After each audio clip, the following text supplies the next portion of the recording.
All right. Good morning, afternoon, evening, YouTubers. Whatever time of day it is for you when you watch this.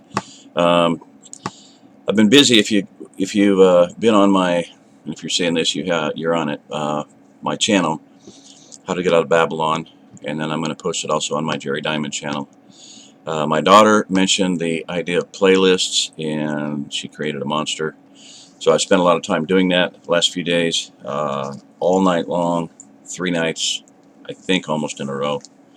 It was like Wednesday, Thursday, and then Friday night, whatever. Monday, Tuesday, Wednesday. I don't know.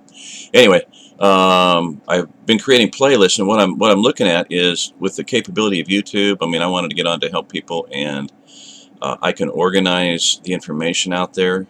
That's what I've been doing for a lot of years. Always doing it in print, and that's not the best way to do things. People tend to not be able to um, have the time to do that, and I don't know why video is any different, but people like videos. So what I'm going to be doing is several different things. One is I want to be doing some reading. There's a couple books I want to mention. I'll put links in the bottom. 1632 by Eric Flynn. It's also called Ring of Fire. You can read it free online. You can probably get it cheap on Amazon, hard copy, without too much difficulty. The premise of the story is a 6-mile diameter chunk of the coal mining area of West Virginia gets flipped into the past and into Europe in the middle of the 100-Year War in Germany, 1632 Germany.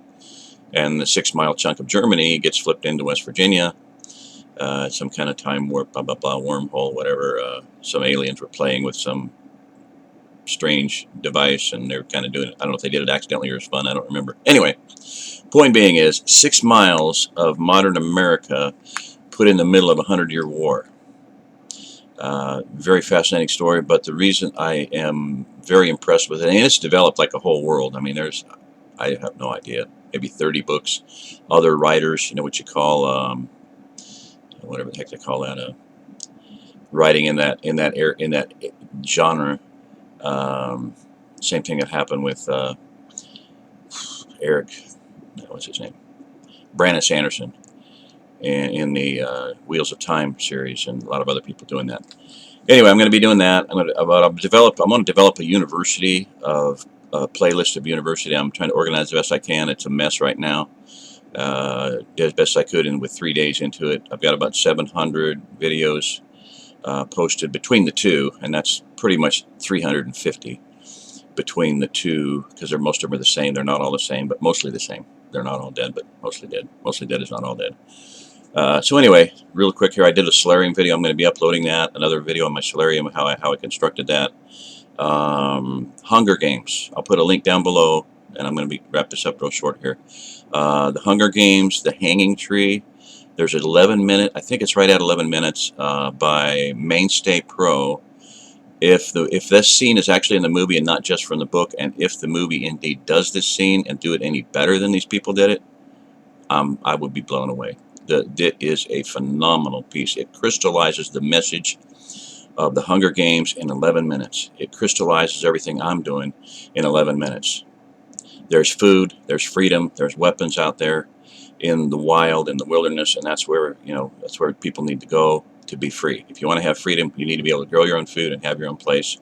The next thing is Ephraim's Rescue. That led me to Ephraim's Rescue, which is talks about the handcart company that I mentioned in my right in my book in the very first chapter, and or maybe in the preface. Anyway, really phenomenal movie. Again, it crystallizes what I see happening. That's going to happen. It's the things for that. All the people and everything is going to be set in place right now. Has been for decades, being put into place for that. But absolutely, it's a part of American history. It is a really excellent movie. So, and when I say the handcart company, for those who don't know, that was I think it was 1856. Mormons were walking, the poorer Mormons were walking from Illinois to Utah and got caught in a freak blizzard, 100-year storm out on the plains. and many of them died, froze to death, starved to death, dropped in their tracks, blah blah blah. So, but a really really well done movie, and it's done by the same people and the same guy that plays the dad in the Hunger Games shot. That's how I found it. Darren Southam, phenomenal work, both of them. So that's about it. I'll sign off here. Alrighty, this is Jerry Diamond. If you're listening to this, you're the remnant.